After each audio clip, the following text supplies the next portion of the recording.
What's going on, everyone? Today is January 9th, 2024, our first podcast of the new year. My name's Anthony Santini, joined with Eric Wilson. and we'd like to thank everyone for joining us today. It's our first podcast in a couple weeks, so don't mind a little bit of rust, but a lot of news in the NHL the past week, and more specifically the past 24 hours, as Jamie Drysdale is on the move along with Cutter Gauthier. Yeah, big news. Definitely a bit of a refresh, back to reality. The NHL is back on. Nothing better than a big slate of games this week. As you would know, as if you play fantasy hockey, last week felt a little short with the Winter Classic on Monday. It was kind of nice having Monday being January 1st. It just felt like the new year was that big refresh button. What did you do, Anthony, just to get the new year going? Just kind of chilling, start the year off. Obviously, we watched the Winter Classic together, and watching a little bit of football was nice on Christmas and stuff. But Christmas break was pretty good, chill, and honestly just spent a lot of time watching hockey, which you can't really, complain doing that. Not at all. Yeah, the high point was obviously those World Juniors, then getting back into the NHL. But nothing, once those World Juniors are over, you're like, okay, back to work, back to school. So definitely good to kind of hit the refresh button. And like you were saying, big Flyers-Ducks trade there. Why don't you go through it here? Yeah, so just as of yesterday, I just want to pull up the information to do it correctly. But last night, I believe around 6 p.m., Jamie Drysdale was traded for Cutter Gauthier. And, it was a little bit surprising for me because I didn't really expect Jamie Drysdale to get moved because he's kind of been in and out of the lineup, had a lot of injury trouble since he's been drafted. He was drafted 6th overall. And to kind of see a team, I don't want to say give up on a player like Drysdale, but Philly gets Drysdale and a second-round pick in exchange for Cutter Gauthier, who, at the end of the day, he hasn't played an NHL game, and I know he's a good prospect. We just watched him in the World Juniors, but a right-shot defenseman, especially as skilled and offensively talented as Jamie Drysdale, doesn't come around in just every draft. I agree. Honestly, defensemen in general don't come around that are first-rounders like that, right? Like whether it's a guy, you just talked about right-handed defenseman. I just thought of Axel Sandin Pellikka from the World Juniors, who I believe is a right-handed defenseman. Yeah. Had a really nice game for Sweden when they won that game there. But realistically, I just want to mention that second-round pick that was added in because that adds a lot of relevance too. It sucks to say the word give up, but I think in more terms, we saw Cutter Gauthier give up on the Flyers, which you don't see that happen very often where a player gives up on a team. It's usually team gives up on player, tries to trade them, and usually a trade doesn't get done that quick where it's like, Yeah. wow, it's already whatever, January 7th, and then the trade gets done on the 8th. Like, what do you have to say about that? Well, it was a little bit interesting for me because I think although Cutter Gauthier obviously didn't want to play for the Flyers, and he made that pretty clear, from just speculation and from people talking, it sounded like, Daniel Briere and management flew out to Sweden, which, like, to make that even more frustrating for them, he wouldn't speak with them. He wouldn't answer their phone calls. And obviously this is just speculation, no inside information from us, from just what we've heard. But, you can't really have a player like that in your organization. And who knows if Anaheim knew just exactly how much Cutter Gauthier was disrespecting the Philadelphia Flyers organization, because that's exactly what it is. No, I think it's for sure. disrespect. Talk about Danny Briere. He was a stud in the NHL. Yeah. And for him to say those words, it means a lot for fans, for players. Like if Briere's gonna do that and show his disappointment in a player, we saw Scott Hartnell speak up on it. I saw that. Another guy we kind of mentioned Scott Hartnell earlier today. It's like once former NHL players start talking about it, you're kind of in shambles there. I think his start in the NHL is going to be a little more rough, maybe some higher expectations. Would you agree with that? Or Yeah, what? I definitely agree. I mean, he's kind of doing it to himself too. Like, he's setting this high standard where he didn't want to play for Philly, and now he's going to have a massive target on his back, not even against when he goes to play Philadelphia, but just going into another hockey arena. Like, if you're looking at a guy that's played in the league for 15 years and, he's grinded it out, worked hard for every deal, and he sees a player like Gauthier that pretty much says, you know what, I don't even want to play for this organization. I'm not going to answer. They see kind of what happened at the end of that Sweden-USA game, a little bit of cockiness coming from the American side. And, it's almost a little bit disrespectful to the game. But to stay away from the negative aspect of what I think is going to be a good trade that works out for both sides of the deal. I personally think that the Flyers win this deal, not by a landslide, but I think they're going to get the better player and the better pick out of this Yeah, draft, you gotta out of hope this trade. that. Yeah, you gotta hope that that second rounder ends up playing for the Flyers, whether it's a defenseman, forward, goalie, whatever it is. I like to bring up that positive aspect too, where any one for one player swap with maybe a pick involved usually seems pretty fair. Going back to a trade a long time ago that the Ducks made, Adam Henrique for Sami Vatanen, that was a one for one trade that I felt was very fair. I don't know if you remember, Vatanen played really well for the Devils. He was like their Hmm. number 2D, I want to call Yeah, it. yeah, Then that Henrique has always been like a top six guy for the Ducks, kind of, yeah, yeah. And then now it's like, okay, you see Zegras take over a little. You got Leo You Carlson got Leo coming up. I've Carlson, heard where that Adam Henrique's going to be in a couple trades, maybe yeah, at the trade deadline. But no, I definitely agree. And to kind of piggyback on your point where you're talking about a trade that did happen before and something similar, last year, if you remember, Jacob Chikrin was traded from the Ottawa Senators. And when I saw a trade like that, it's weird because when you look at a trade, the first thing you want to look at is, okay, what direction is this team trying to go in? And when I saw that trade, it was a little bit interesting because the Senators weren't contenders at the time. And usually, trade deadline is for you're either a buyer or you're a seller, right? And if you're looking to buy players that could help you win a Stanley Cup, you're going to do just that. And looking at the Senators last year, grabbing Chikrin, I didn't think that trade was, to make that final playoff push to say we're going to be a dominant team. And I don't think this trade was just that for the Philadelphia Flyers either. I think both trades indicate that management's very confident in the player and they want to have them for years to come. And I think Drysdale is going to be a big piece of what the Flyers decor looks like for the next 5 to 10 years. yeah, yeah. You talked about right-hand defenseman. And I think like it's going to be huge for the Flyers to test out having that right-handed defenseman on a top power play. They have a lot of left shots on Philly's offense, so I think like he'll mix in well on that power play. And then you go back to a team like the Ducks, they're gonna have to put a guy like Lyabushkin or Gudis in their top four because those are their only kind of right-handed defense right now. And then to piggyback that prospect talk, Tristan Leno is a right-handed defenseman, so that's the only reason I can see why like Drysdale was a target, right? Because like if you have all those defensive prospects who are left-handed, it's like, okay, you better keep Drysdale and trade one of them, right? Yeah. Well, yeah, with especially Pavel Minchkov, if I'm pronouncing the name correctly, playing some big minutes for the Ducks this year and playing well at that too. Their defensive core looks pretty good. And when you really just look at the Anaheim lineup, it doesn't look as bad as it did 3 years ago. And adding Cutter Gauthier to a team that already has some offensive firepower, like we're looking at Troy Terry, Adam Henrique, Trevor Zegras, like these are some pretty good players that can produce some really big numbers for you. I definitely agree. There's gonna be some big offensive numbers for the Ducks come a few years.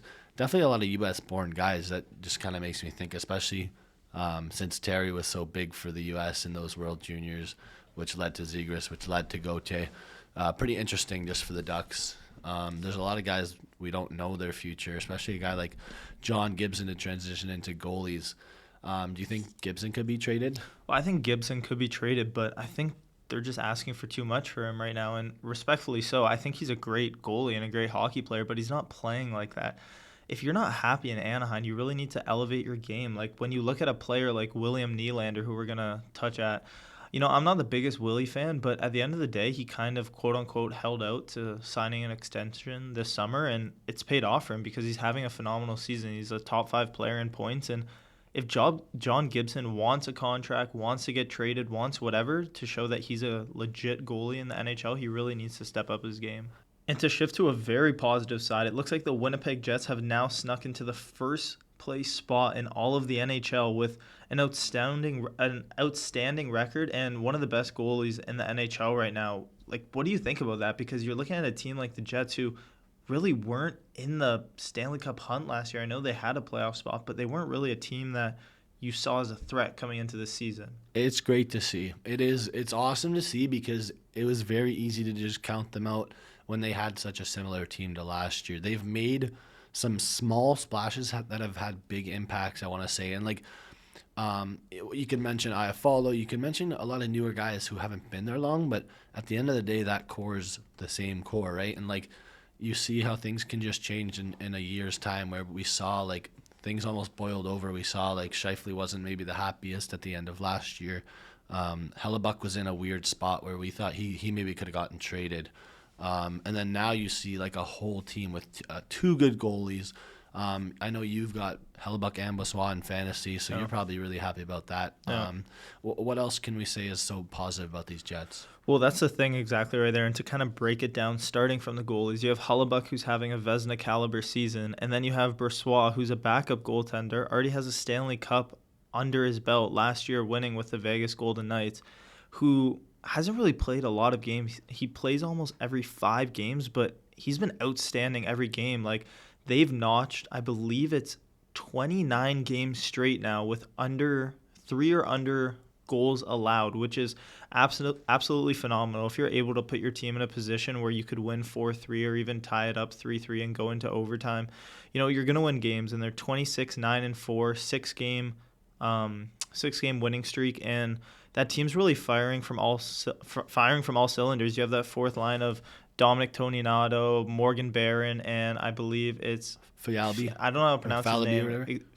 Axel Fialbi, I think, Yeah. however you pronounce it. Sorry if I'm pronouncing it wrong, but all 4 lines are deep, and to see your number one scorer, who was in the race for the Rocket Richard almost 15 games go down, and they're still producing offensively with that next man up mentality. The whole team's buzzing, and I think they're going to be a really, really, really big sleeper come Stanley Cup playoffs time. I like that take.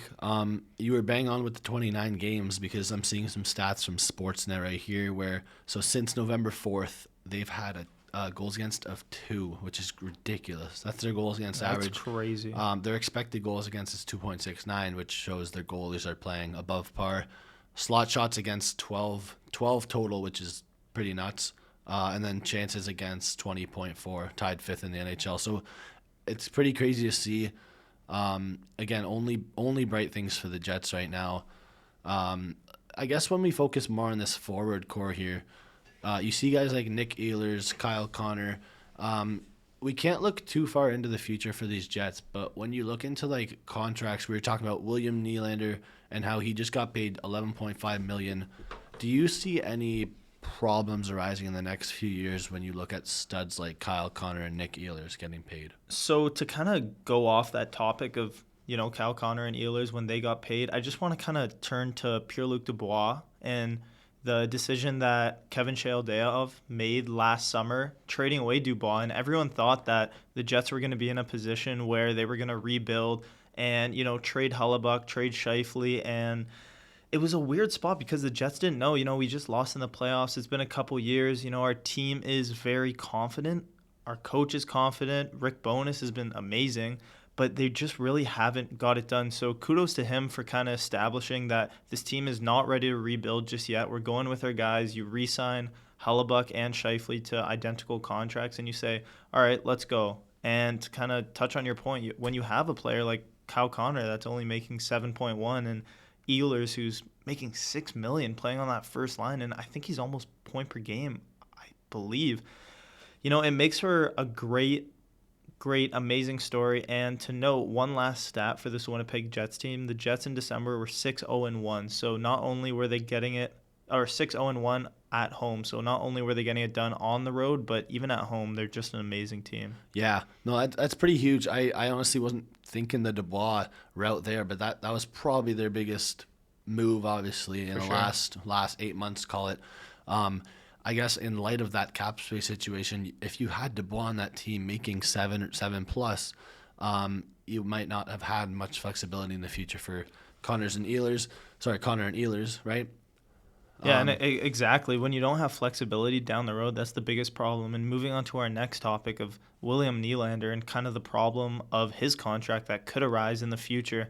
And, it's weird because you want to celebrate because Nylander, at the end of the day, he's such a talented offensive player that he could get it done. He could put points on the board. He'll make other players better. And I do agree that, he is a top 15 player in the league, but I don't think that his contract reflects what he should be making. I heard you say you want to celebrate. No, you don't. I have to cut you off there. Like, you don't want to celebrate. At least you said that part at the end. Like, his contract doesn't reflect what he should be making.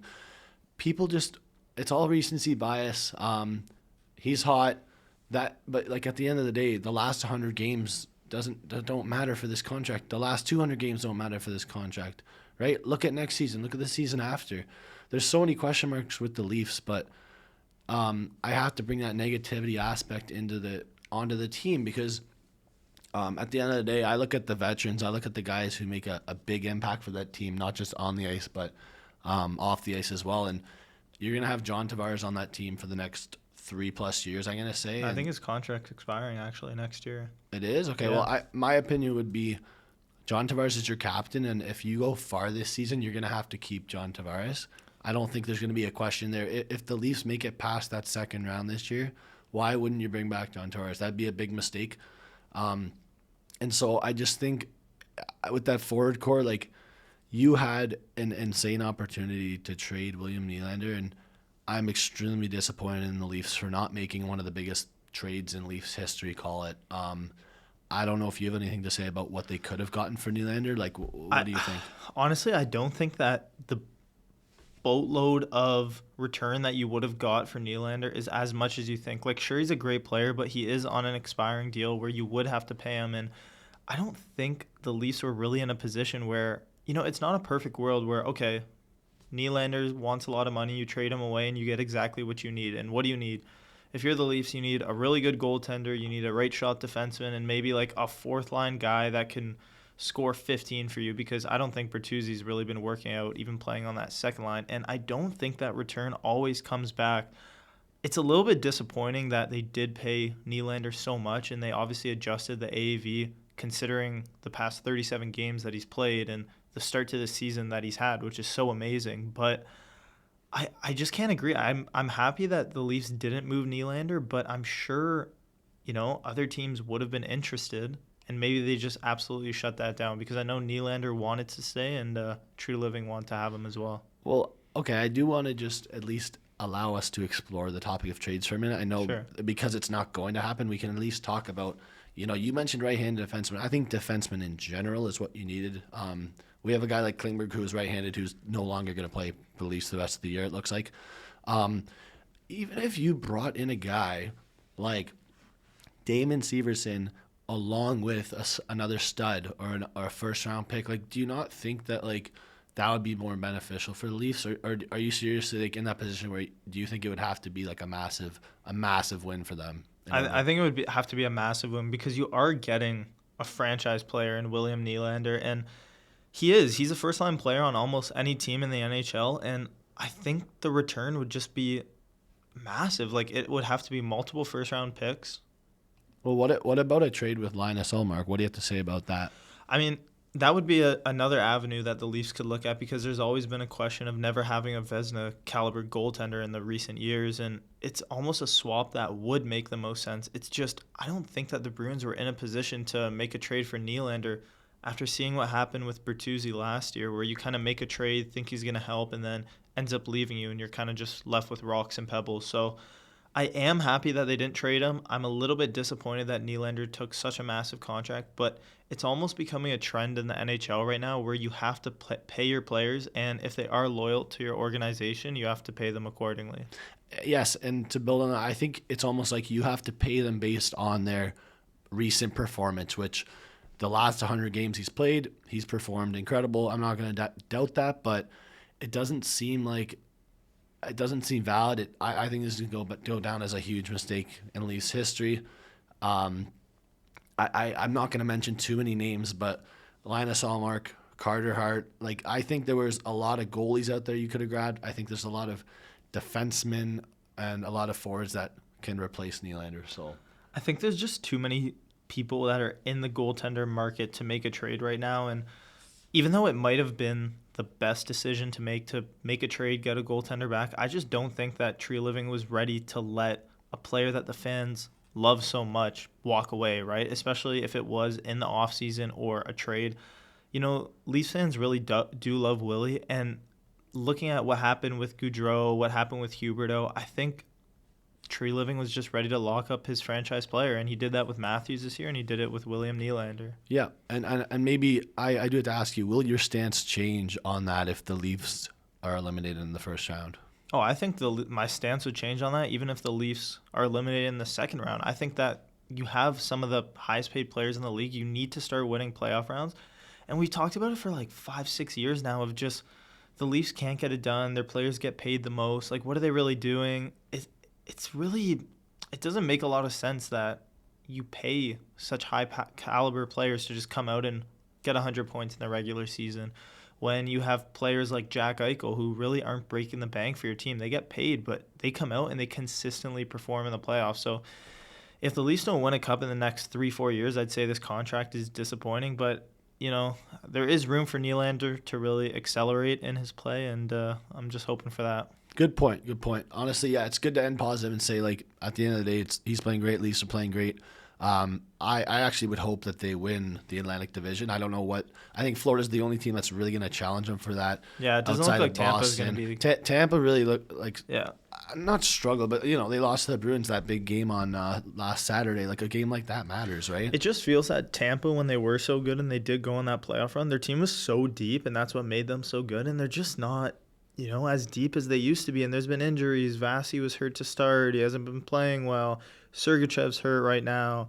You're missing a couple core pieces from your bottom six. So it's not really working out for Tampa. I don't think they're anywhere close to rebuilding or even thinking of that for the next 2-3 years. But I just don't think they're going to be that offensive firepower that we've seen the past 6-7 years. Yeah, it seems like some other teams have caught up a little, right? Like, call it 3-4 years ago, the Avs were not that dynasty, the possible dynasty we see now. The Bruins were always up top, but like Tampa really outshined everyone, right? Yeah, it's really nice to catch up to other teams, watching teams kind of accelerate their play, but it's really sad to see teams just kind of drop in skill and work ethic, and that's what we saw yesterday. We saw the Minnesota Wild lose to the Dallas Stars 4-0.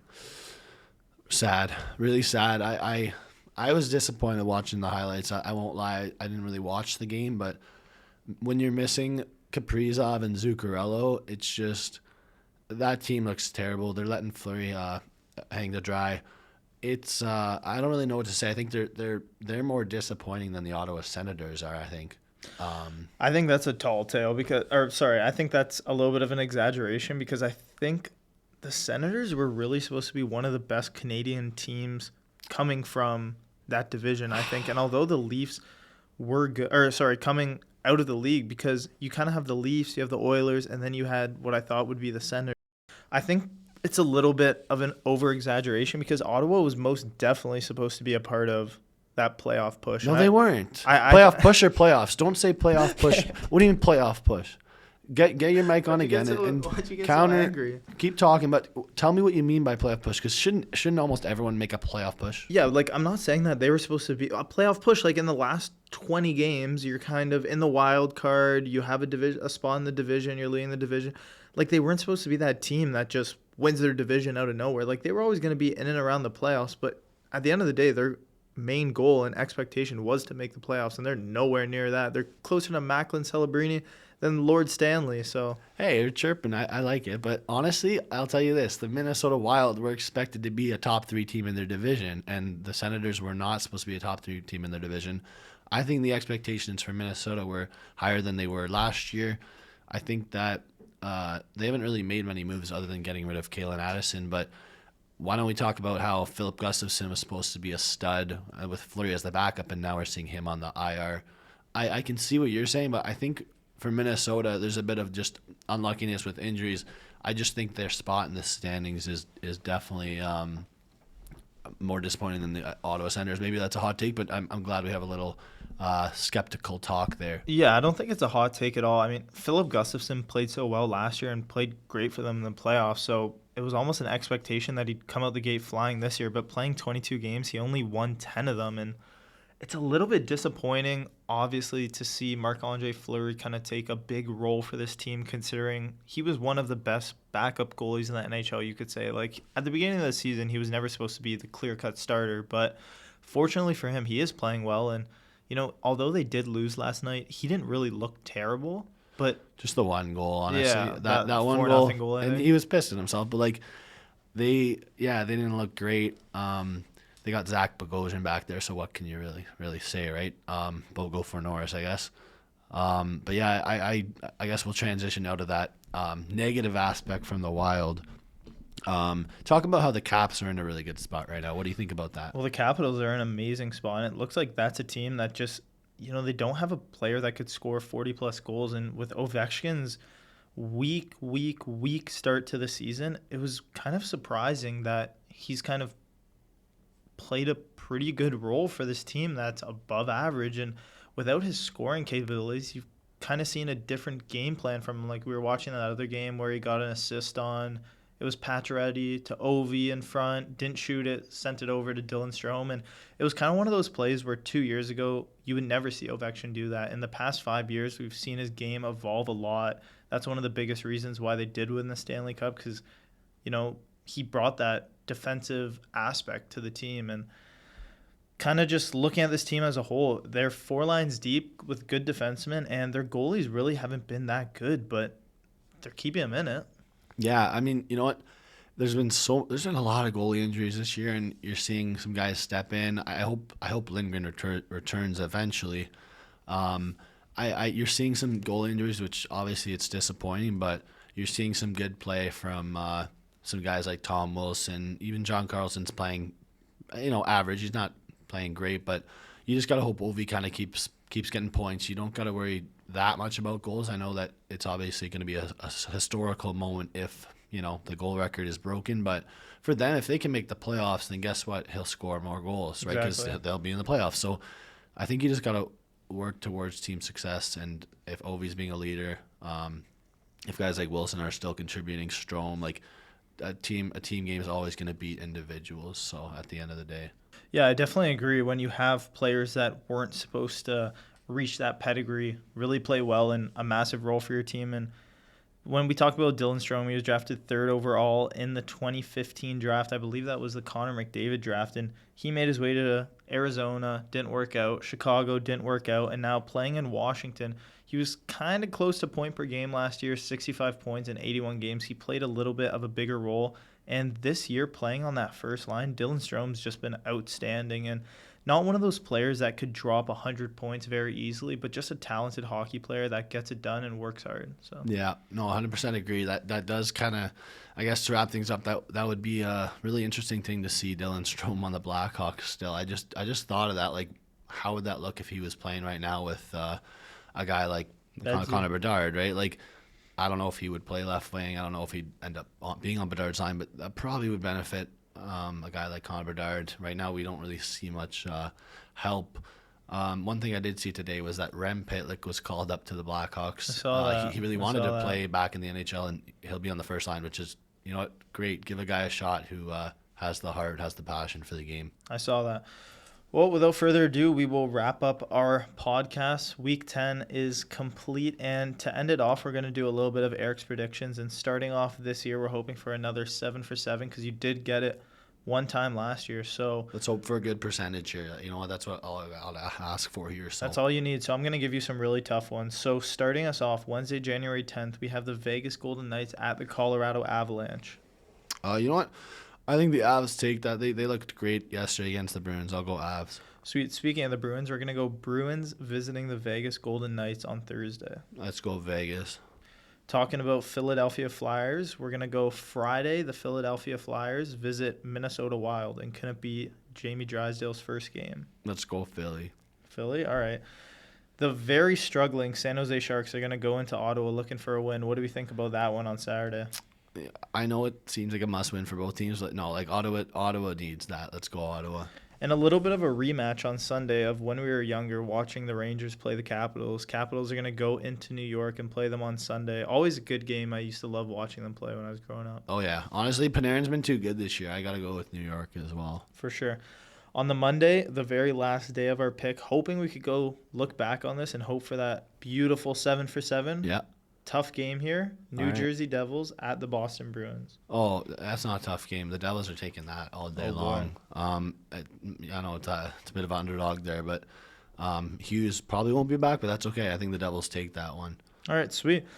All right, well, thanks for joining me, Eric. Thank you for listening, everyone. We're very excited to start off this 2024 new year with a big running start and Yeah. a lot of new things to come. So Yeah, thanks we're for going joining. to stay consistent with the schedule. We'll be posting podcasts every Tuesday/Wednesday. Weekly podcasts. We're going to be on Spotify, Apple Podcasts, Instagram, TikTok. Give us a shout. We're looking to collaborate in the new year a little more. And yeah, thank you guys.